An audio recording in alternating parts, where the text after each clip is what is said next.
So will you please welcome Anne Winsper.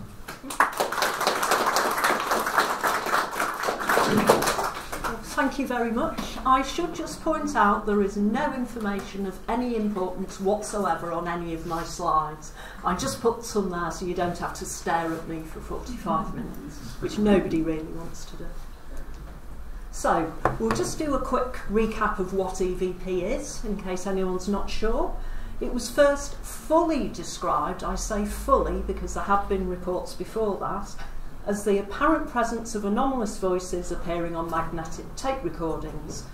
The idea of communicating with spirits using radio technology had been proposed, although possibly not as a serious idea, by both Edison and Marconi in the late 19th century. The first documented case of capturing these anomalous voices was by an ethnologist, Waldemar Bogaras, who recorded apparent spirit voices on a phonograph in 1901 whilst observing a shamanic spirit conjuring ritual. And you can actually listen to that clip on the internet now if you search for it. One of the first attempts to try and specifically capture the voices in a more Western context was by von Zale, a photographer who regularly heard apparently disembodied voices and tried initially to record these on primitive disc recording devices in the 1930s. Von Zale never documented any of his early experiments, sadly.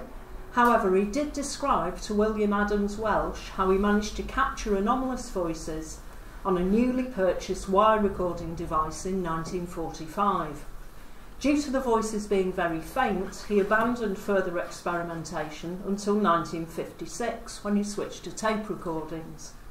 Von Zale began a series of experiments collaborating with Raymond Bayliss in an attempt to discover and define these mysterious voices, and this was documented in 1959. At the same time, Friedrich Jürgensen had discovered the presence of apparently anomalous voices on tape recordings he'd made of birdsong, which led him to experimenting and allegedly recording the voices of a number of spirits, including his mother, as well as the more famous voices, such as Hitler.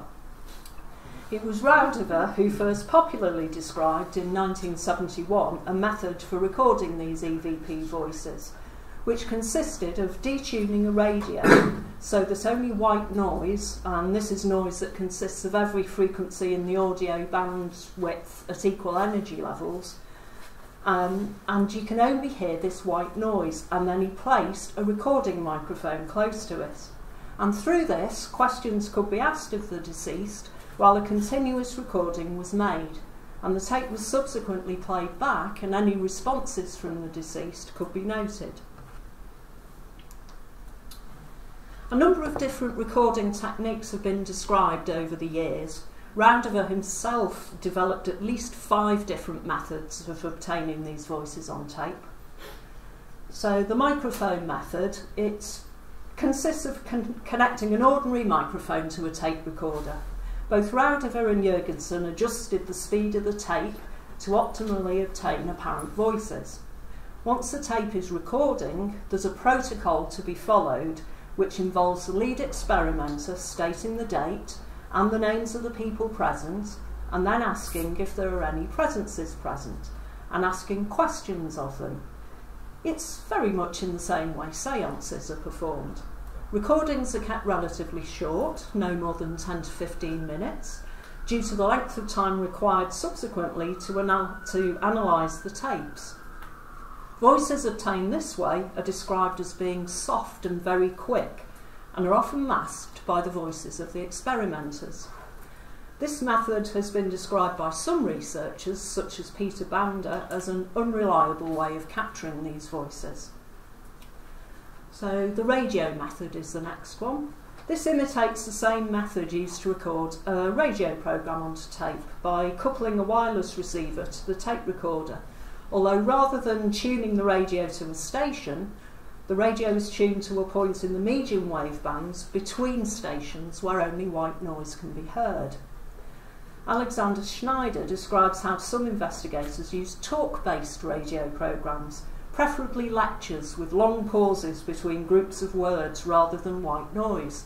So hopefully when you play all these tapes back later, you'll hear all sorts of anomalous voices appearing. Roundiver stresses the importance of the sense of hearing to this method, which suggests that the voices are harder to distinguish. However, he also describes the messages as being longer and with better pronunciation than in the previous method. Jurgensen maintained that this method of communication actually requires a mediator who passes on information about the transmitting station, wavelength and time that a recording should be made.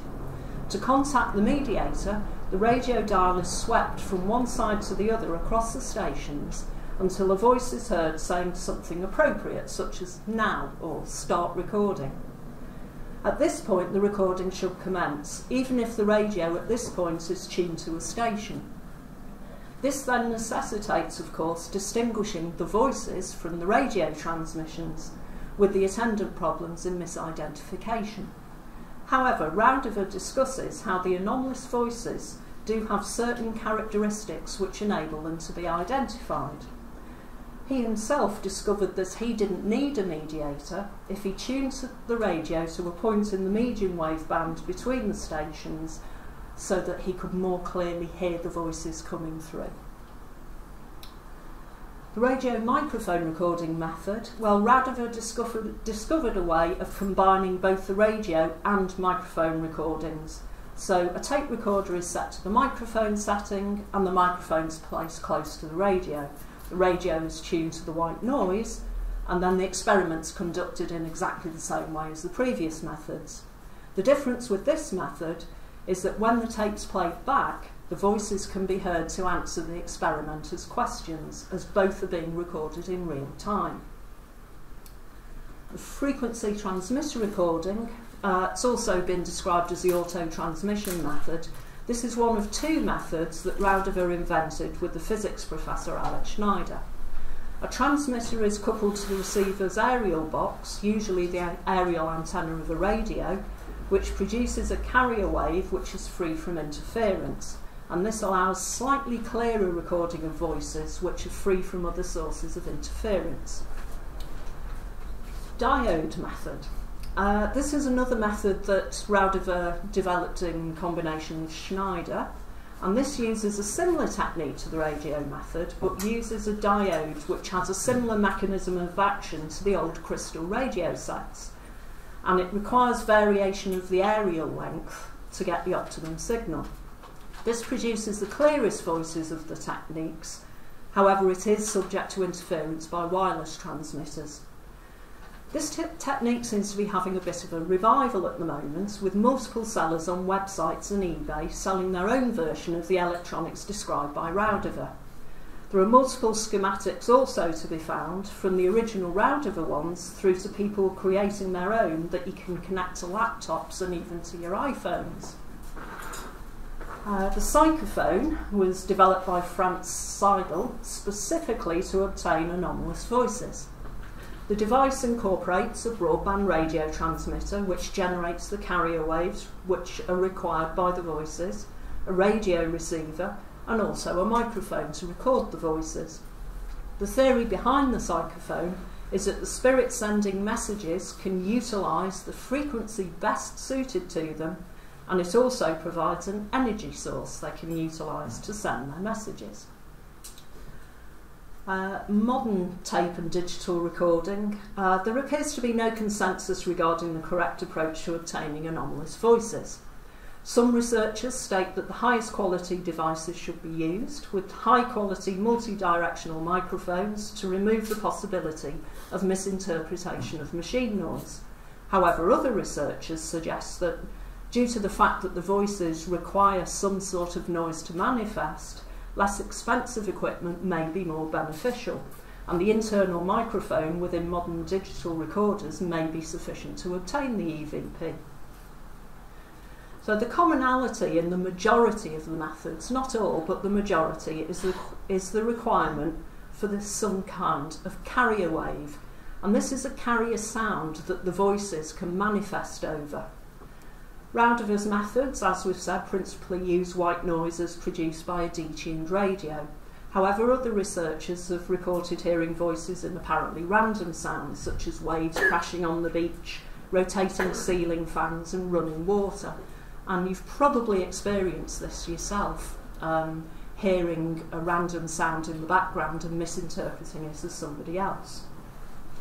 A number of other devices have been developed over the years in an attempt to provide a more robust method of producing these apparent voices of the dead and allow a real-time dialogue with the spirits. The phenomenon has expanded to include almost any form of electronic communication, for example by television, video, telephone, computers, and the phenomenon is now more generally termed instrumental transcommunication, or ITC.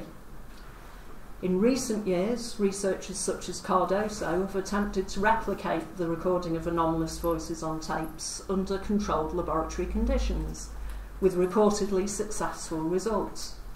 Cardoso simultaneously uses shortwave radios tuned either to the same radio frequency, which she describes as the Jurgensen waveband, or to different frequencies. In contrast to these attempts to apply controlled conditions to investigate the phenomenon, the latest method, although it's been going a few years now, of obtaining these apparently anomalous voices has become very popular with ghost hunters. This method is radio sweep EVP, also colloquially called ghost box EVP, which utilises a commercially available model of radio which is altered to constantly sweep through the radio bands.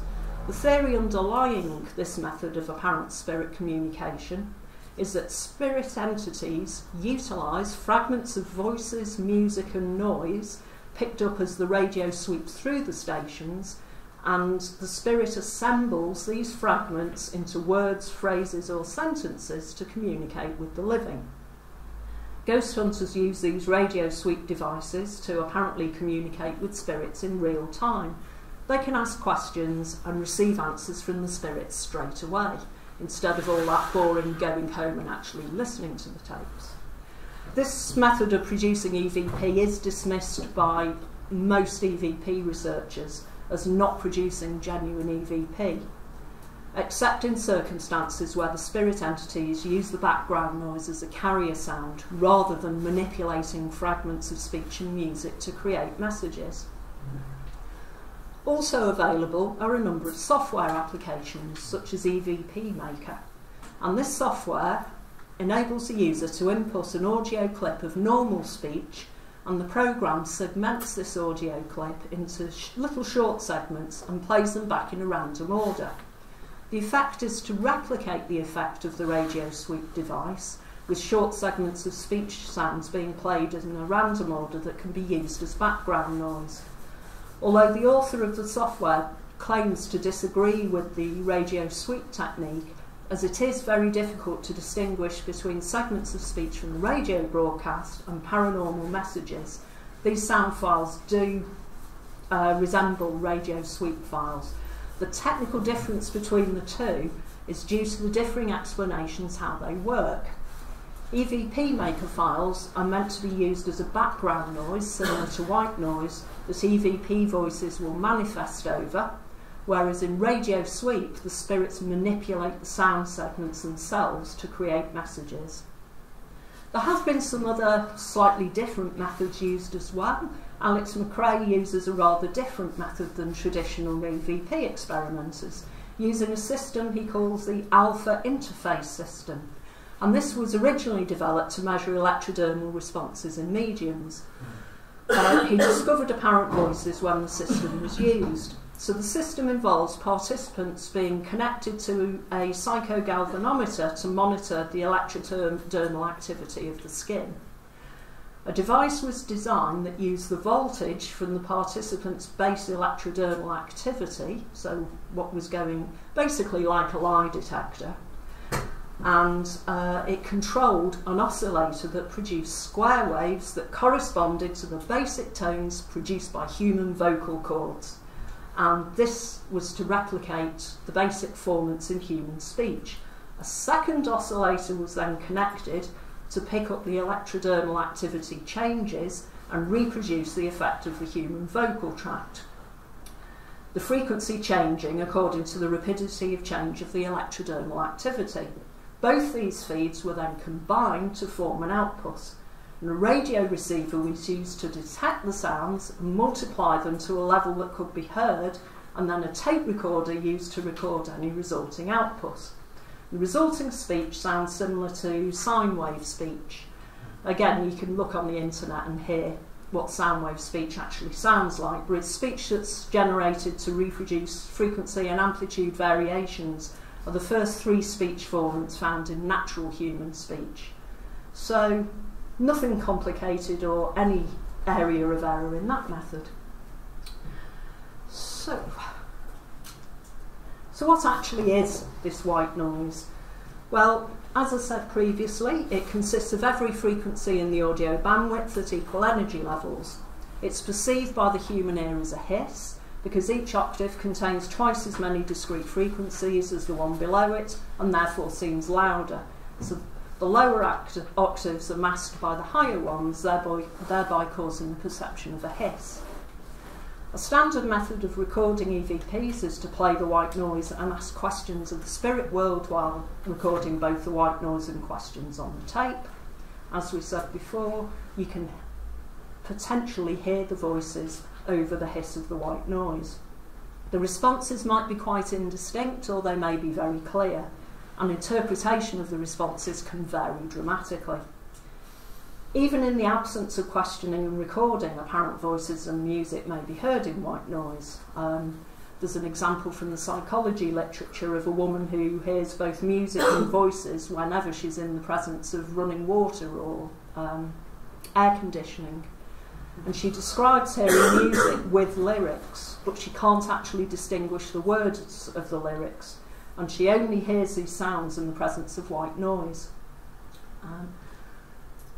Lots of people use white noise nowadays to try and get to sleep. It's supposed to aid you with sleeping, and it's supposed to aid babies with sleeping. Hence the reason I put this one up, because obviously the white noise machines are now annoying all the neighbours as well. But there you go. So, although most experimenters discuss the use of white noise, I tend to use it myself because that's the accepted term. It's artificially created by combining these frequencies, and it doesn't commonly exist in the outside environment. So pink noise is white noise that's been altered to make the sound pressure level of each frequency band constant, and it decreases intensity by 3 decibels per octave, which mimics the natural sounds heard by the human ear. So pink noise has been used in a number of auditory cognition tests, and therefore it's usually used in experimentation, and it might actually be a better thing to use when you're doing your EVP. Right. Recording equipment. I'm not going to go into any massive detail here, I'm just going to give you an overview. There's plenty of books out there with technical details, including Paracoustics, of which I do have a chapter, but I'm not plugging it at all, honest, but buy it. So, microphones. So there's different types of microphones that you can use when you're recording, ranging from the cheap ones that are contained within a cheap recorder to high quality and expensive studio grade equipment. The differences between the various microphones include things such as whether they need a power source or not, their sensitivity to lower amplitudes of sound, and whether they're external or internal to the recorder. Microphones can also be directional, so they're designed to work most efficiently when picking up sound from a particular direction, or they can be omnidirectional and pick up sounds coming from any direction with the similar sensitivity. Omnidirectional microphones introduce a lot of noise relative to the signal, so they're not as useful if you're doing acoustic analysis. However, with EVP, you don't know which direction the voice is going to be coming from, so it may well be the best type of microphone to choose. Dynamic microphones have a diaphragm that consists typically of mylar plastic that has a finely wrapped coil of wire called a voice coil attached to its inner face, and this coil is suspended in a strong magnetic field. Whenever the sound wave hits the diaphragm, the coil is displaced in proportion to the amplitude of the sound wave, causing the coil to cut across the lines of magnetic flux supplied by the magnet. Because the mass of the diaphragm and the coil is quite large in comparison with the pressure changes in the sound wave, this type of microphone might not respond very well to sharp transient sounds, and it might fail to record minute changes in voice intensity. Condenser microphones have a thin plastic diaphragm coated on one side with gold or nickel, which is placed at a close distance from a stationary backplate. And once a polarising voltage is applied to these plates, the two surfaces create capacitance that varies as the diaphragm moves in response to a sound wave. As the diaphragm is very light, the condenser microphone can respond very accurately. However, they do rely on an external power source. And each microphone type also has a unique frequency response. Many manufacturers tailor their microphone's frequency response to accentuate certain parts of the spectrum. For acoustic analysis, microphones with a wide and flat frequency response curve are usually best. So you've picked your sound up, now you've got to record it onto a device. So recorders are analogue or digital, both are used when recording EVP, and both have got their advantages and disadvantages. Analogue recorders will record all the information coming from the microphone, but it will also record other sounds. Tape recorders have got a noise floor, which is the level of hiss or noise that's present when you're doing a recording. In standard recording equipment particularly, although high-end equipment can have this problem if it's not set up and used correctly, this noise floor will consist of white noise and machine sounds. If the recorder is wired, as opposed to a battery-operated device, it will also have potentially a 50 Hz mains hum in the cabling. Well, in the UK it will maybe 60 Hz in other countries. If someone plays white noise as a carrier signal, then records on this recording device, it will potentially pick up the noise floor of the recorder, the white noise being played, and the noise floor present in the room. This is assuming the white noise has not also been recorded and played on another recorder.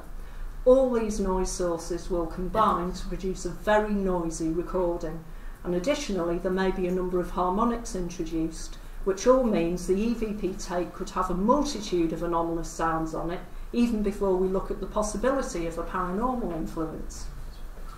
The low frequency sound produced by electronic equipment, doors, water pipes, computer fans, etc., these can all interfere with the acoustic analysis of the fundamental speech frequency and also the first speech formant. The fundamental frequency of a voice is produced by the rate of vibration of your vocal cords, and obviously it's lower in males than in females. So the lowest resonant frequency of any vibrating object is called this fundamental frequency. The speech formants, a formant is a concentration of acoustic energy which is concentrated around these particular speech frequencies. And again, they're due to the resonances of the human vocal tract, so we describe them as the resonant frequencies of the vocal tract. This is very top level, by the way. There is so much on voice analysis that I really recommend you go out and read loads of stuff and get loads of books, but hopefully with this we'll give you a flavour. So when you adjust your vocal tract to change the frequency relationships between the first two formants, this is what gives the vowel sounds in your voice. So when you're recording speech from a human participant, the placement of the microphone is quite important. So a typical handheld microphone is usually placed at around 30 centimetres from the talker's lips. There is a signal intensity loss of around 6 decibels per doubling of distance from the sound source, which increases the possibility of noise leaking into the recording. Unfortunately, with the source of EVP voices being unknown, these sorts of effects can't really be controlled for. Digital recorders record the microphone outputs as data similar to how a PC records the data. Because so much data is recorded, this can use up large amounts of memory. To reduce the amount of memory used, audio compression can be utilised. but this will discard sound frequencies typically outside the normal range of human hearing. The sample rate can also be altered. The lower the sample rate, the more data can be recorded onto the media. However, any technique that removes data, even if the data are apparently redundant, risks removing important information from the recording. The advantage with digital recordings is that it's far easier to import the subsequent recordings to a PC for further analysis. In an ideal world, you would also use a preamplifier, as this amplifies the signal from the microphone without adding noise. However, this sort of equipment is hard to manage in the field, and also equipment of an acceptable quality puts the cost between the average ghost hunter. DAT recorders, they use a magnetic tape for storage, and they allow storage of a good amount of uncompressed high quality mono recordings. If the correct techniques are used, the audio can also be transferred to a PC in a lossless manner, so this is a good process to use, although the cost might be prohibitive. Many disc recorders are still available, but they lack the preamplifier, which means they can't easily be connected to a good microphone. Their internal microphone is of a relatively low quality, and the overall recording quality isn't optimal. There are hard disk recorders available, which are more commonly used for musicians. However, the recording quality is quite good if you can use a laptop for your recordings. They're powered via a USB, and you can even connect them to an iPhone or an iPad. Solutions such as the Audient ID4 have a preamp and a phantom power for a condenser microphone. Of course, it's debatable how much equipment such as this, how much use equipment such as this is if you'll be playing white noise at the same time, because there's no point getting a really good recording solution if you're then just playing white noise over the top of it anyway. Shielding of recording equipment. This is another area where there has been loads of debate. To avoid stray radio transmissions, it's generally suggested that a Faraday cage is constructed to shield the recording equipment. However, there are also suggestions that this completely removes the conditions that allow spirits to manipulate the recorder or utilise the white noise to pass messages on.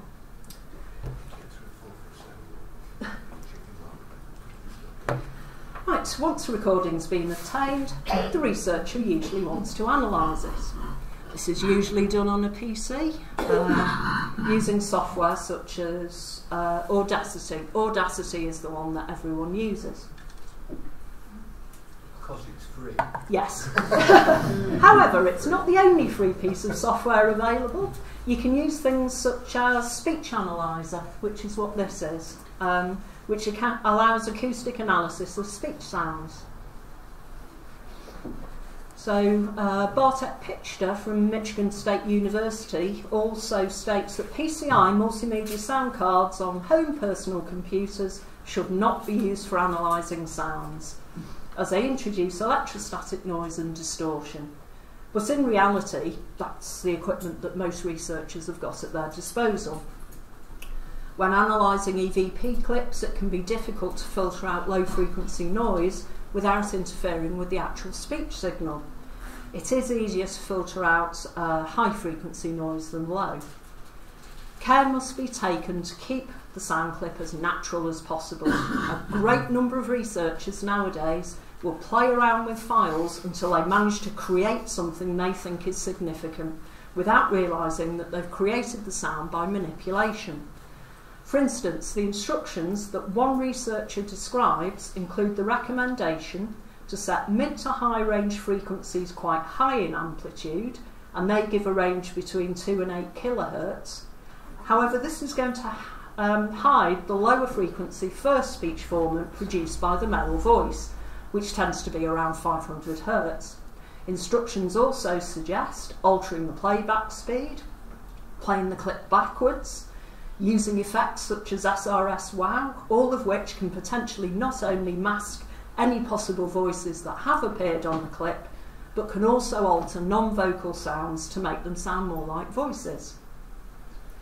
Something that a great number of researchers do, and I've seen it from both experienced and inexperienced people, is they find something of interest on a recording, process it to within an inch of its life, then send you a copy with the title of the sound clip being the phrase or word they think's in the clip. If people don't send me raw clips, and if they tell me what they think the voice is saying before I listen to it, I'll throw it straight in the bin. There's absolutely no point listening to it. Once you've been primed to hear something, you're not going to hear anything else apart from what you've been primed to hear. So, the characteristics. There is a lot about the technical detail of how the voices are formed, which have not gone into here, because again it will be another half-hour lecture on how speech is formed in the vocal tract. But just to give you a very brief overview of what Raudiver said, he said it's really easy to distinguish spirit voices from ordinary human voices, because they speak with an unusual rhythm, and they usually switch between multiple languages within a sentence. However, distinguishing the actual words is not something that can be achieved easily. Raudiver suggests it can take at least 3 months to train the ear to distinguish the words present. The voices can speak quite rapidly, but appear not to follow usual grammatical rules, and occasionally can even be reversed, so they make sense when the tape's played backwards. Raudiver suggests that the voices use similar linguistic patterns to the human voice to build their speech, although it can prove very difficult to resolve these patterns into words. One researcher describes how he's received messages from his deceased father, but they've been recorded as a number of different sounding voices, both male and female, and differing in volume, pitch and tone. However, Jurgensen describes both friends and relatives speaking in their own voices and languages on tape, as well as prominent historical figures such as Churchill and Hitler.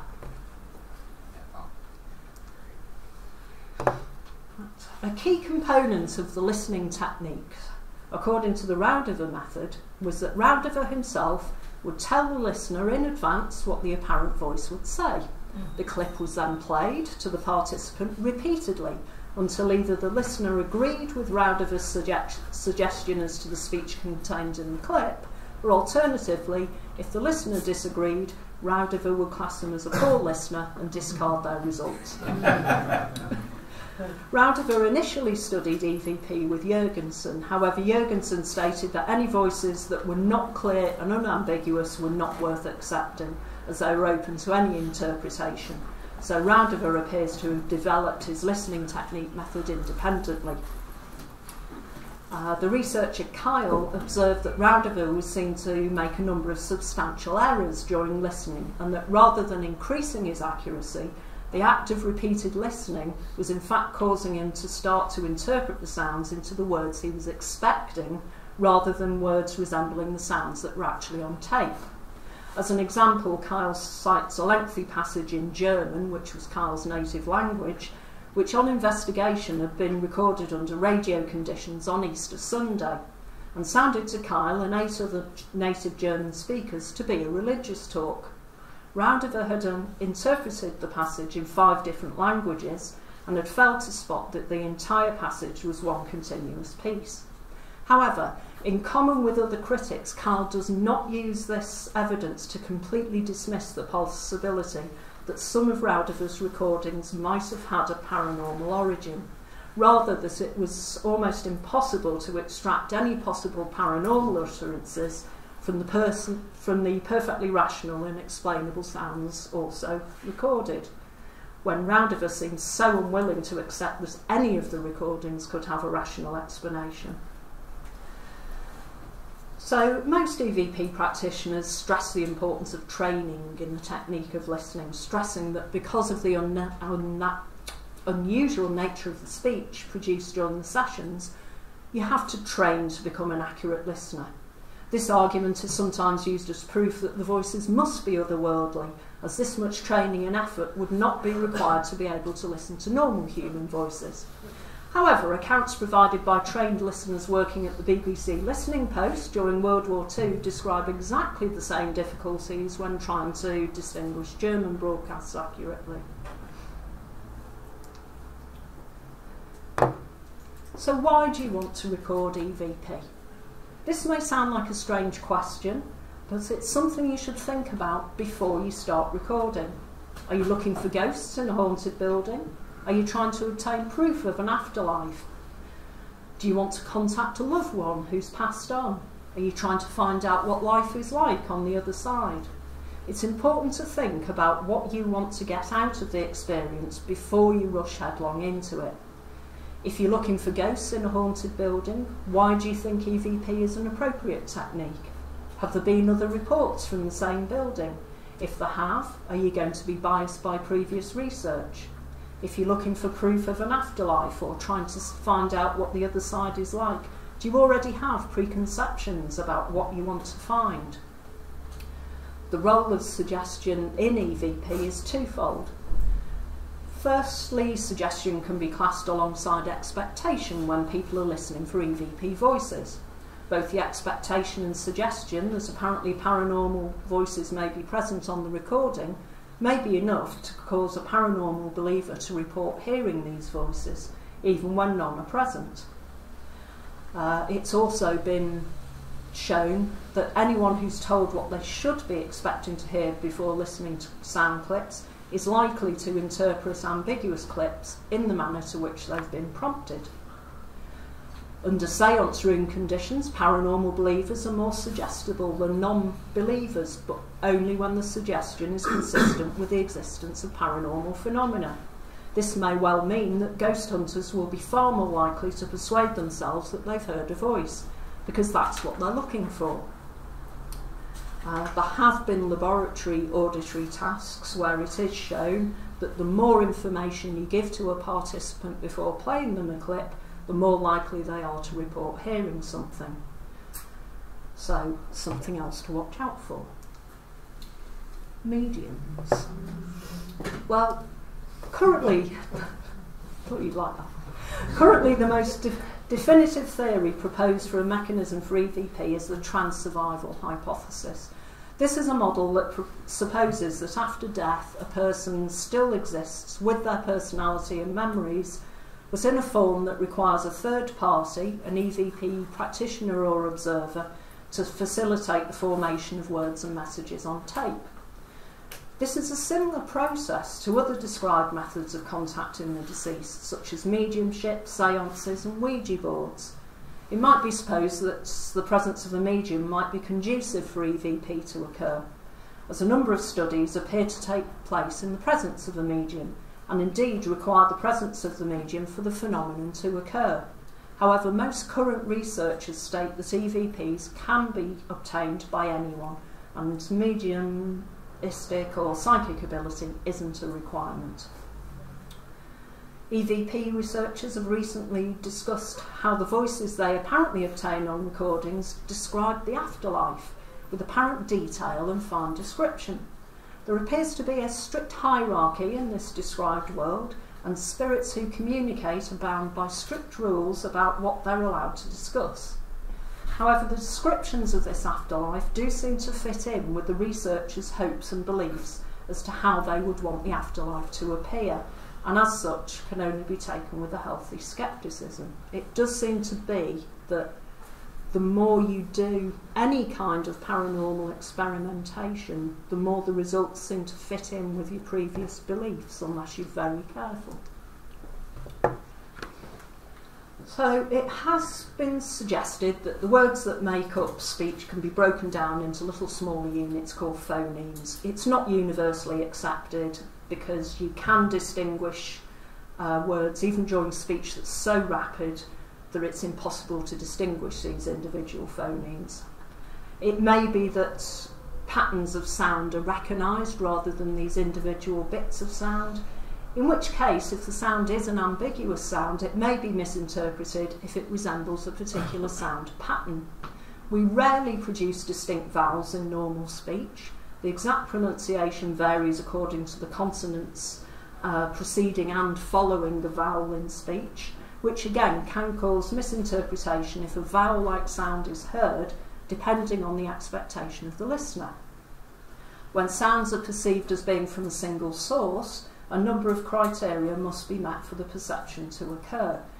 In a mixture of sounds, elements are more likely to be attributed to one source if they're close in frequency.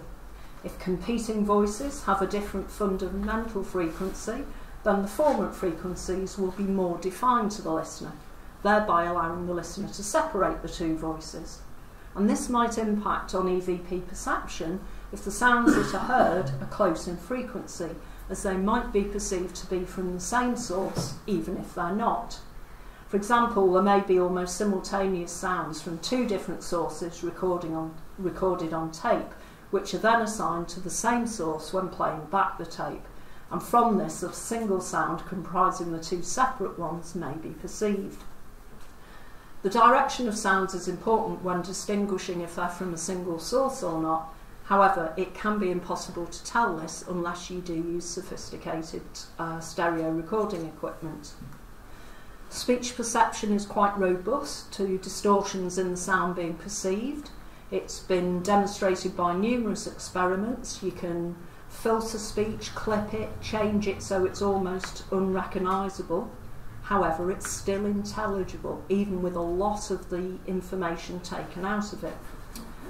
There's a phenomenon called phonemic restoration. In certain circumstances, the brain can create the missing bits of speech, so it appears to the listener that the missing bits are actually present. This seems to be a method that the brain uses to allow for speech perception in less than optimal conditions, so when you're down the pub and there's loads of people talking at once. And it appears particularly successful in creating the illusion of continuous speech when gaps in the speech are filled with white noise. If there's no actual speech present, this may explain why EVP recordings are described as being in multiple languages. If the EVP listener is multilingual, then as the brain is trying to create sense out of random noise, it may interpret certain sounds as being spoken in a familiar foreign language. In addition to explaining the simpler creation of speech in one language, broadband noise that's used to fill gaps in speech in experimental conditions must be louder than the speech sounds for speech perception to optimally occur. Again, which sort of mimics where we are listening to the EVP clips, because the apparent voices can be quite faint compared to the white noise, so you need to listen to it multiple times to make sense of it. Some researchers have said the voices are clearer and louder in the presence of background noise. Again, two different views. It might add evidence to the suggestion that they are simply misperceptions of the brain, although it could be that they are paranormal voices. Where are we? I'll speed up a bit and cut a bit out so we keep to time. In normal speech sounds, strong syllables which contain a full vowel are usually found as the first syllable of words that supply meaning to a sentence, and grammatical words which relate these words to each other have a weak syllable as their initial syllable. So when speech is ambiguous, participants can insert speech boundaries artificially before a strong syllable and delete boundaries before a weak syllable. So you've all heard examples of this. So if you think of the phrase transcendental meditation, you could also hear it as transcendental medication, because you've put the barriers in there. So it might have some relevance to EVP clips as sounds as misperceived, as it may cause a creation of an apparent word or sentence, depending on whether the listener has perceived a sound similar to a strong or a weak syllable. Pronunciation can vary according to a number of factors. One is speech formality. You don't pronounce words the same during casual speech as you do when in formal speech. So if you were giving a formal talk, you might say this shop. You would blend it when you were talking to a friend and say this shop. It all blends into one. There's a phenomenon called vowel reduction. A vowel in an unstressed syllable can be reduced to what we call a schwa sound, which is basically a sound. It's a categorical one. Vowels are either the full vowel or the reduced vowel side, but not in between. However, this sound may be reduced or absent in fast speech, There's a vowel reduction in a gradient. Sorry, I'm trying to cut bits out. Whereby the vowels become weaker or shorter.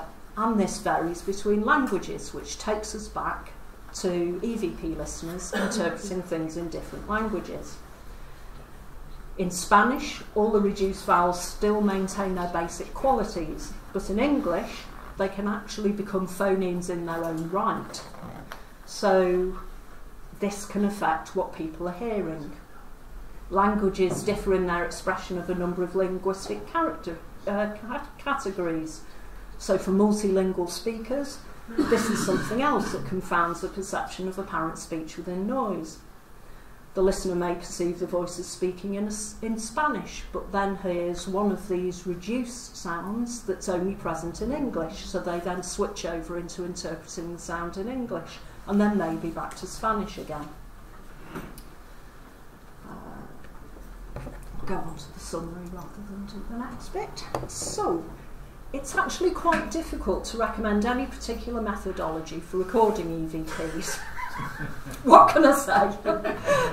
Most researchers do agree that ghost boxes or radio sweep EVP is not a valid technique for obtaining EVP recordings.